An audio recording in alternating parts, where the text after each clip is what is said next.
Hello and welcome to the Professional Home Buyer Seller series of videos. I'm Pete Boer, and with my business partner Beth Campbell, we are the Community Realty Group. To view additional videos in this series, simply go to our website at www.thecommunityrealtygroup. We hope you enjoy the show. I'm here with Terrie Shank, and she's one of the partners in the law firm of Murphy & Shank. Terrie's been practicing law for 15 years and specializes in both residential and finance law.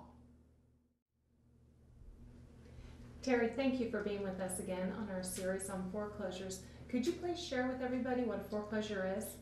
The simplest definition of a foreclosure is when a borrower defaults or breaches the terms of their mortgage agreement with the lender that they've borrowed money from. Wow. Pretty simple. Very simple. If you don't make your payment, you don't get to keep your house. Okay. How does it work in Georgia? In Georgia, we are what's called a non-judicial foreclosure state. And simply put, that just means there's not a judicial process by which the lender takes you to court and forecloses on your property. In Georgia, the process is that if you are in default of some term of your mortgage agreement, and the mortgage terms are set out in your security deed, the default conditions, and while the most common default condition is not paying your mortgage, there are certainly other conditions of default that you could fall under, such as if you don't have an escrow account for your property taxes and you fail to pay your property taxes, that's a default condition, and the lender could foreclose because of that. But the process is that the lender sends you a letter telling you that you're in default. They give you an opportunity to cure or to make good on the default. If you don't do that within the time frame they set out in their notification, then they can actually start the foreclosure process, which they have to advertise in the county newspaper where the property is located, and it's the same newspaper where the sheriff runs their ads. They've got to run the ad, and there are certain requirements under state law and case law that have to be set out in the ad itself.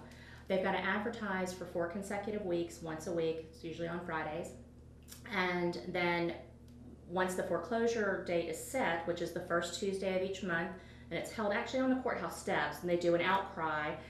So it's a public auction for the property, and it's open to anybody who wants to bid on it. Typically, the lender takes back the home themselves. Terrie, as a homeowner, can I stop a foreclosure? Well, yes, Becky, you can stop a foreclosure right up until the time that it's sold on the courthouse steps. Of course, the quickest way to stop the foreclosure is if you actually bring the mortgage current and stop the foreclosure. But in that instance, you're going to need to talk to the law firm that's handling the foreclosure, because that's who you've got to go through, not your mortgage company, to get the payment in. But most commonly what people are doing these days to stop the foreclosure is dealing with their lender's loss mitigation department to work through a short sale process, or if they do have the ability to pay and want to stay in the home, to work out some type of loan modification program. The confusion I think that a lot of people have is that when they're getting calls from their lender, that call is coming from the collection department, and their main goal is to collect the debt. They're not working with you on loss mitigation and keeping you in your home or otherwise extending your loan. So you want to get off the phone with the collection people and pick up the phone and call loss mitigation department. Fantastic. Thank you for that great advice. Thank you for watching our series on foreclosures brought to you by the Community Realty Group.